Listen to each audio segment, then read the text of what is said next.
आदाब नाज़रीन, खबरनामे में आपका इस्तकबाल है। मैं रेशमा आपके साथ। आइए नजर डालते हैं इस वक्त की हेडलाइंस पर। तमिलनाडु दौरे के दूसरे दिन वजीर आजम नरेंद्र मोदी अजीम चौल सम्राट राजेंद्र चौल की याद में एक सिक्का करेंगे जारी। आदि तिरुवथिराई महोत्सव में भी करेंगे शिरकत।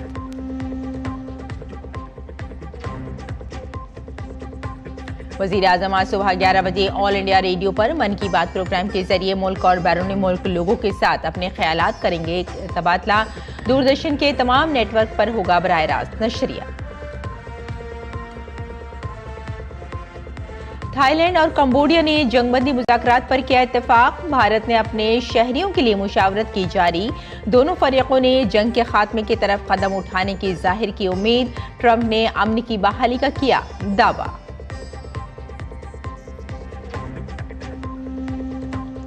मैनचेस्टर टेस्ट में शुभमन गिल और केएल राहुल की सेंचुरी इनिंग से संभली टीम इंडिया।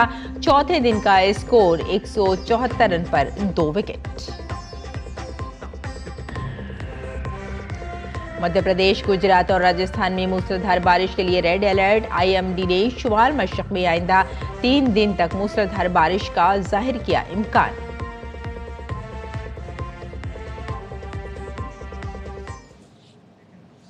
और अब खबरें तफसील से।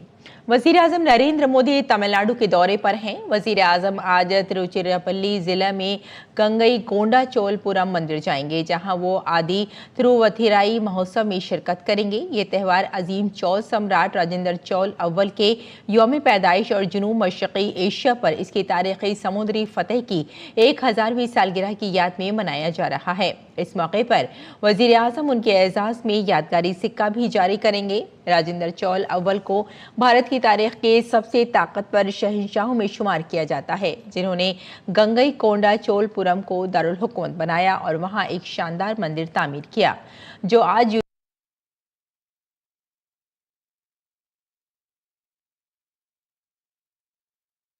है। वजीर आजम नरेंद्र मोदी आज गंगई कोंडा चोलपुरम में मुनक्किदा आदि तिरुवथिराई त्यौहार में शिरकत करेंगे। वजीर आजम एक नुमाइश का भी दौरा करेंगे, जिसमें तमिलनाडु के शिव संतों की रिवायत और शराकत के साथ साथ चौल सल्तनत की तोसी और गलबे को तफसील से बयान किया गया है। हमारे नुमाइंदे अश्वनी मिश्रा बताते हैं कि किस तरह जनूबी हिंद की चौल सल्तनत का जनूब मशरक़ी एशिया के कई ममालिक पर अपना असर रसूख था। रविवार को प्रधानमंत्री नरेंद्र मोदी तमिलनाडु के गंगई कोंड चोलपुरम में होंगे। ये दिन विशिष्ट इसलिए भी है क्योंकि 1025 ईस्वी में, आज से 1000 साल पहले, गंगई कोंड चोलपुरम को राजेंद्र प्रथम ने अपनी राजधानी के रूप में बनाया। चोल साम्राज्य का जो विस्तार दक्षिण पूर्व एशिया तक रहा, उसमें राजेंद्र चोल के गंगई कोंड अभियान का भी विशेष महत्व है।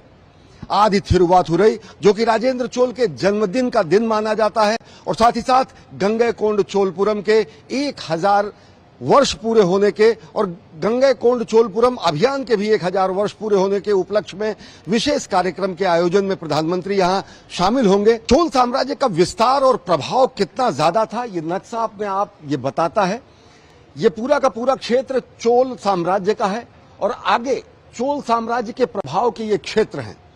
1025 ईस्वी में राजेंद्र प्रथम ने श्रीविजय साम्राज्य के खिलाफ एक बड़ा नौसैनिक अभियान उन्होंने शुरू किया, गंगई कोंड, और उन्होंने न केवल कलिंग, उड़ीसा, बंगाल, इन क्षेत्रों पर आधिपत्य जमाया, बल्कि पूर्वी वर्तमान इंडोनेशिया और दक्षिण मलेशिया के एक बड़े हिस्से पर उन्होंने पूरा का पूरा कब्जा बनाया।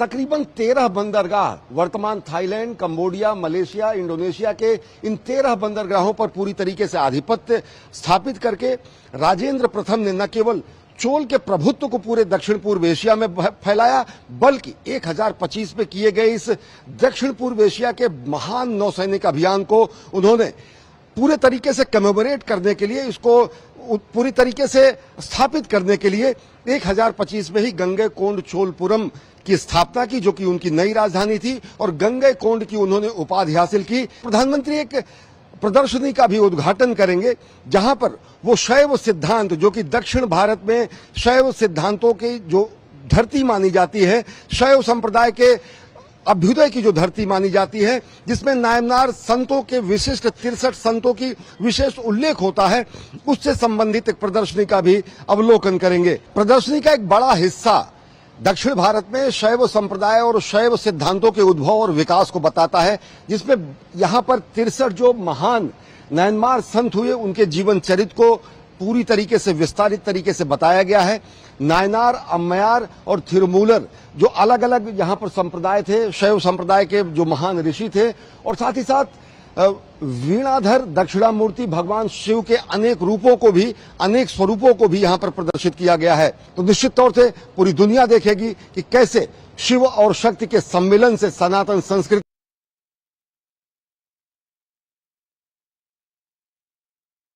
अनेक देशों तक किया। कैमरा पर्सन विनोद कश्यप के साथ अश्विनी कुमार मिश्र, डीडी न्यूज, गंगैकोंड चोलपुरम, तमिलनाडु। इससे कबल वजीर आजम ने तमिलनाडु के लिए 4,900 करोड़ रुपए के तरक्याती प्रोजेक्टों का इफ्तिताह किया और संग बुनियाद रखा। इसमें तूतीकोरिन की नई टर्मिनल इमारत का इफ्तिताह भी शामिल है, जिसे 450 करोड़ रुपए की लागत से तामीर किया गया है। इन्होंने चिदम्बरनार पोर्ट पर नॉर्थ कार्गो बर्थ 3 का भी इफ्तिताह किया, जो 285 करोड़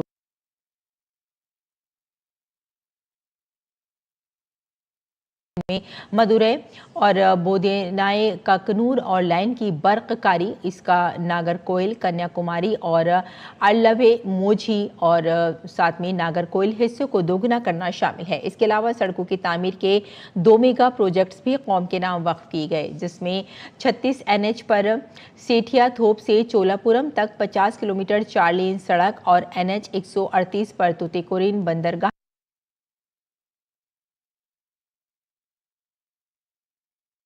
से तामीर होने वाले एक बड़े पावर ट्रांसमिशन प्रोजेक्ट का भी संग बुनियाद रखा। इससे कुडनकुलम न्यूक्लियर पावर प्लांट से बिजली की फराहमी को तक़वियत मिलेगी। वजीर आजम ने कहा कि विकसित भारत के लिए एक विकसित तमिलनाडु जरूरी है। गुज़िश्ता दहाई में मरकजी हुकूमत ने रियासत की तरक्की के लिए 3 लाख करोड़ रुपए मुख्तस किए, जो कि UPA हुकूमत से 3 गुना ज्यादा है। वजीर आजम ने थूतीकोडी से रेल रोड, हवाई अड्डे और बंदरगाह के प्रोजेक्टों को विकसित तमिलनाडु की तरफ एक बड़ा कदम करार दिया।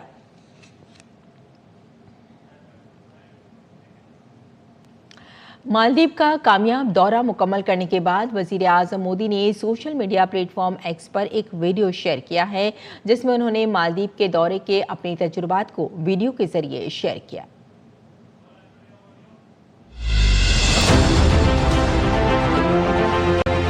हमारे संबंधों की जड़ें इतिहास से भी पुरानी और समुद्र जितनी गहरी है। मौसम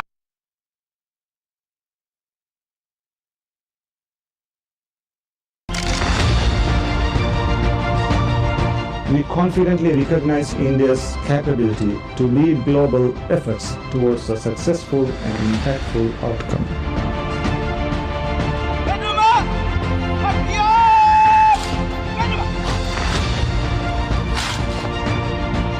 भारत मालदीव का सबसे करीबी पड़ोसी। मालदीव भारत की नेबरहुड फर्स्ट पॉलिसी और महासागर विजन दोनों में एक अहम स्थान रखता है। भारत को मालदीव का सबसे भरोसेमंद मित्र होने पर भी गर्व है।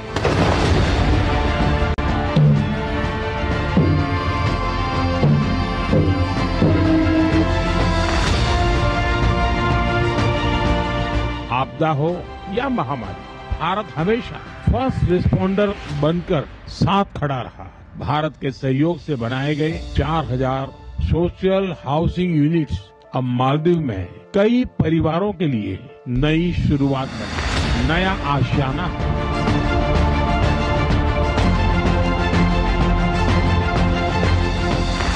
मालदीव के विकास और समृद्धि के लिए भारत हर कदम पर साथ रहेगा।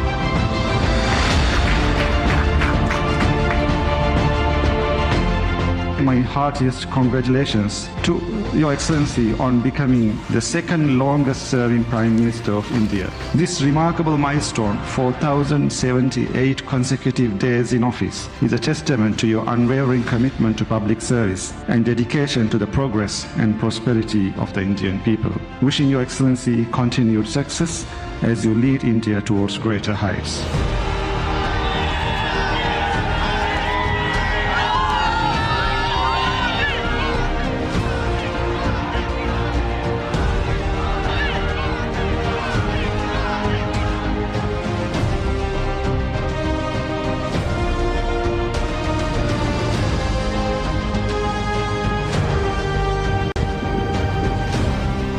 सभी भारतवासियों की ओर से मैं राष्ट्रपति जी और मालदीव के लोगों को स्वतंत्रता के 60 वर्षों की ऐतिहासिक वर्षगांठ पर हार्दिक शुभकामनाएं देता हूं। इस ऐतिहासिक अवसर पर गेस्ट ऑफ ऑनर के रूप में आमंत्रित करने के लिए मैं राष्ट्रपति जी का हृदय से आभार व्यक्त करता हूं।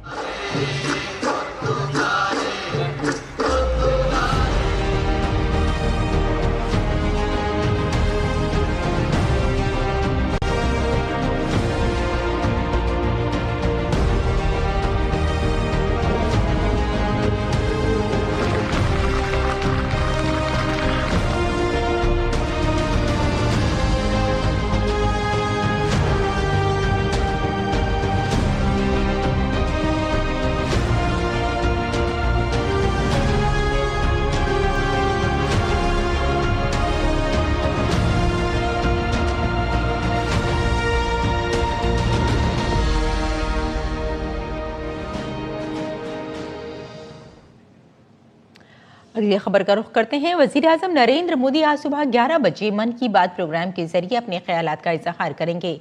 ये इस माहाना रेडियो प्रोग्राम की 124वीं किस्त होगी। ये प्रोग्राम दूरदर्शन और आकाशवाणी के तमाम नेटवर्क्स, न्यूज़ वेबसाइट्स और मोबाइल ऐप पर बराह रास्त नश्र किया जाएगा। इस प्रोग्राम में वज़ीर-ए-आज़म कई बार आम लोगों के ख्यालात और मशवरे भी शेयर करते हैं। इस माहाना प्रोग्राम के जरिए न सिर्फ बड़े कौमी मसाइल पर बात की जाती है, बल्कि मुकामी और समाजी तब्दीली के लिए की जाने वाली कोशिशों का भी जिक्र किया जाता है।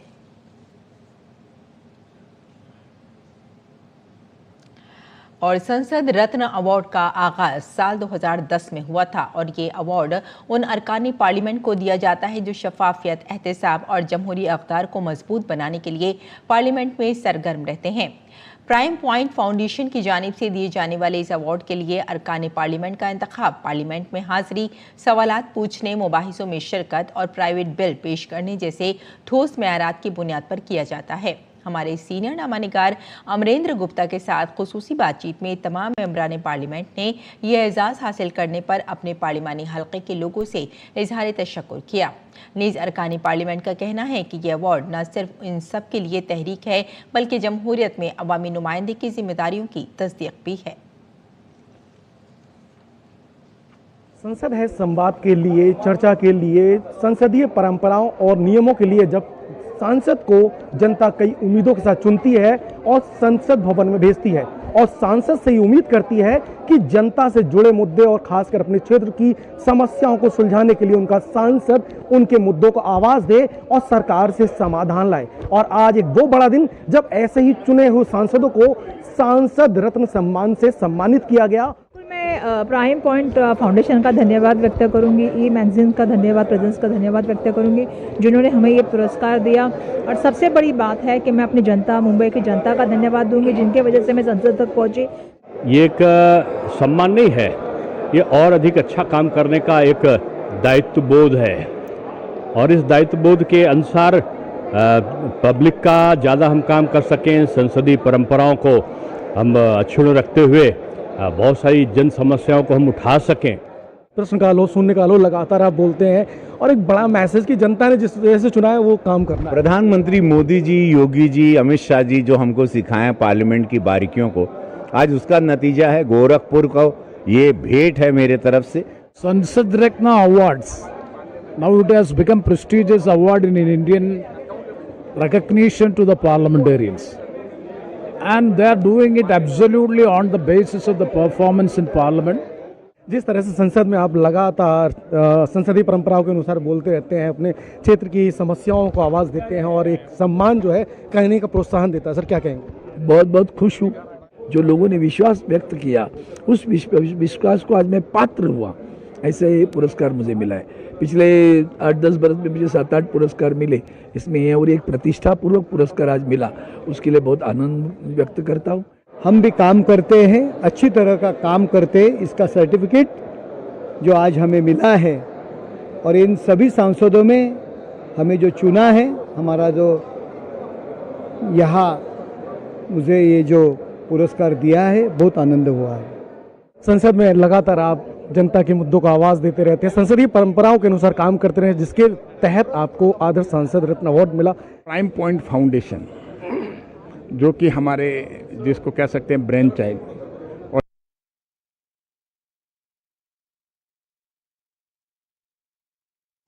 उन्होंने के श्रीनिवासन और उनकी पूरी टीम को इसके लिए एनकरेज किया और ये इनका 15th एडिशन है। सांसद रत्न अवार्ड है, वो कितना बड़ा एक प्रोत्साहन होता है उन सांसदों के लिए जो अच्छा काम करते हैं और आगे करने की बहुत बड़ा प्रोत्साहन होता है और क्षेत्र के लोग इसमें काफ़ी खुश रहते हैं, क्योंकि देखिए जो भी संसद रत्न महारत्न हमें मिली है, मैं आपके माध्यम से पूरा जनता जनार्दन मालिक है, मैं उन्हीं को समर्पित करता हूँ। जब आपके कार्यों की सराहना करते हो, आपको आदर्श सांसद रत्न अवार्ड मिला, सर कैसे महसूस करते? मैं खुशनसीब समझता हूँ अपने को, इस बड़े रिकॉग्निशन जो हमको मिला है। नॉर्थ ईस्ट से पहला सांसद हूँ मैं जो इस लास्ट 15 ईयर जर्नी में प्राइम फाउंडेशन ने इस अवार्ड के लिए हम जैसे सांसदों को सुना है। एक तो मैं और ज़्यादा जिम्मेदारी के साथ आने वाला समय में जनता के लिए काम करने का एक संकल्प के साथ आगे बढ़ने का इसे एक महसूस मेरा हुआ है। जनता बहुत आकांक्षाओं और उम्मीदों के साथ आपको संसद भवन में भेजती है और वो उम्मीद करती है कि आप जनता से जुड़े हुए सवालों को उठाएं और जो समाधान जनता को चाहिए वो उनको मिले, और उसके बाद जब आप उस कार्य को संपादित करते हैं तो देश में आपके सम्मान के तहत एक आदर्श सांसद के तौर पर चुना जाता है। कैमरामैन सौरभ के साथ अमरेंद्र गुप्ता, डीडी न्यूज, दिल्ली। और आज का दिन मुल्क के तई मरकजी रिजर्व पुलिस फोर्स की लगन और शराकत को याद करने का दिन है। आज़ादी से कई साल कबल 27 जुलाई 1939 को पुलिस फोर्स को क्राउन रिप्रेजेंटेटिव पुलिस के नाम से कायम किया गया था, जिसे आज़ादी के बाद सेंट्रल रिजर्व पुलिस फोर्स का नाम दिया गया था। इस बार CRPF अपना 87वां यौम तासीस मना रही है। CRPF को रियासतों की मदद के लिए अमन व अमान बरकरार रखने, शोरिश मुखालिफ ऑपरेशन और नक्सल मुखालिफ ऑपरेशन जैसे मुख्तलिफ अहम काम सौंपे गए हैं। इसका वसी मैंडेट मुल्क की दाखिली सलामती और इस्तेहकाम को यकीनी बनाने में इसके अहम किरदार की अक्कासी करता है। भारत ने सोमालिया के लोगों के लिए इंसानी इमदाद की एक और खेप भेजी है। इस खेप में 10 टन जरूरी साजो सामान शामिल है। इसमें जान बचाने वाली अद्वियात, ऑपरेशन का साजो सामान, अस्पताल का जरूरी सामान और बायोमेडिकल आलात शामिल हैं। ये इमदाद अफ्रीकी ममालिक के तई भारत की वाबस्तगी और वसुदेव कुटुंबकम के जज्बे की अक्कासी करती है। काबिल जिक्र है कि भारत ने पहले भी बहरान के वक्त सोमालिया की मदद की है। ये इकदाम दोनों ममालिक के दरमियान मजबूत होते हुए बाहमी ताल्लुकात और आलमी इंसानियत के तई भारत के किरदार की भी अक्कासी करता है।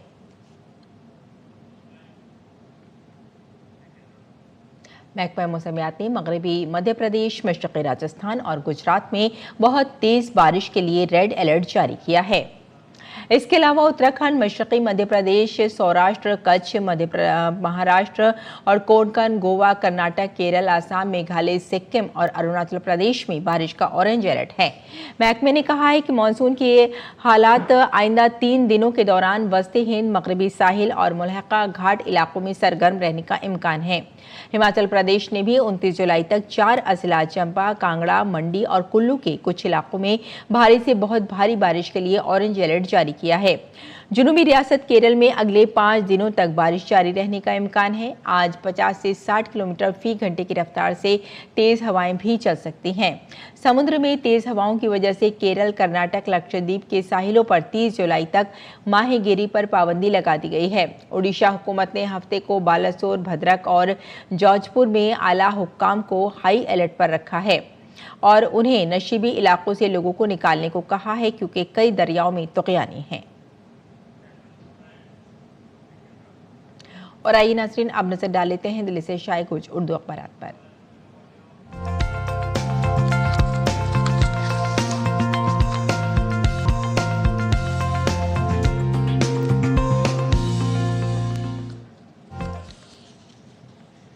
तो नाज़रीन, अखबारात के जायजे में सबसे पहले कुछ खास खबरों पर नजर डाल लेते हैं।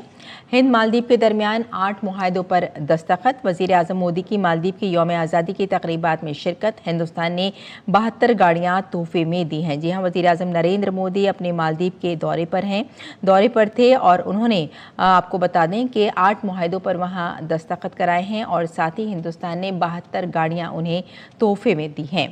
और अब नज़र डाल लेते हैं नाज़रीन अगली सुर्खी पर।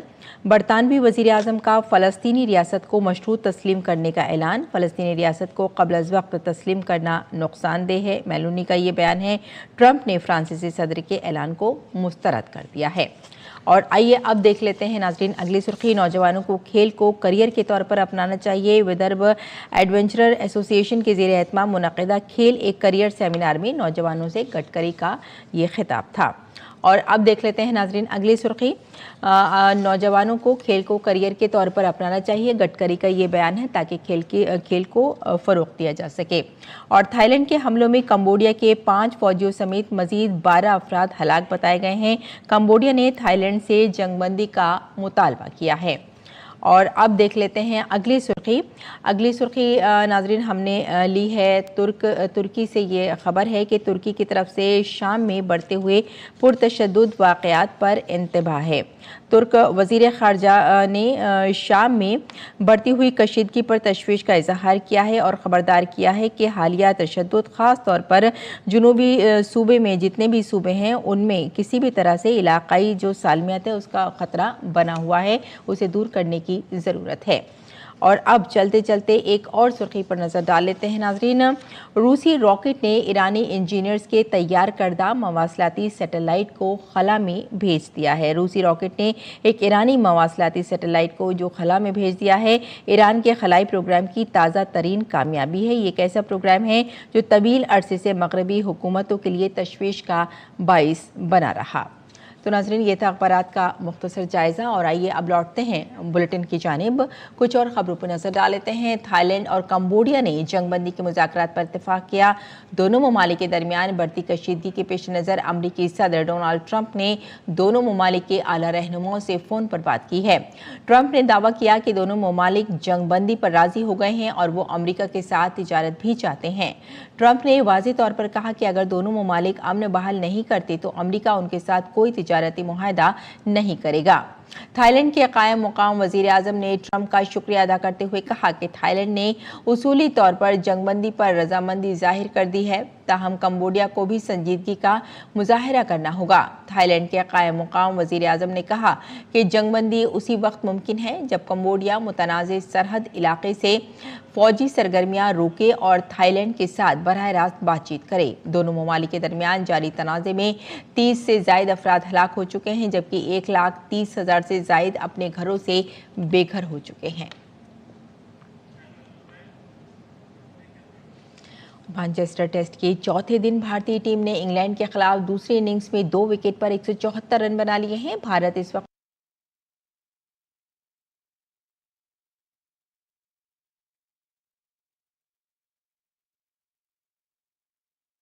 के खेल के अख्ताम तक केएल राहुल 87 रन और शुभमन गिल 78 रन के साथ क्रीज पर मौजूद हैं। और अब मौसम का मिजाज।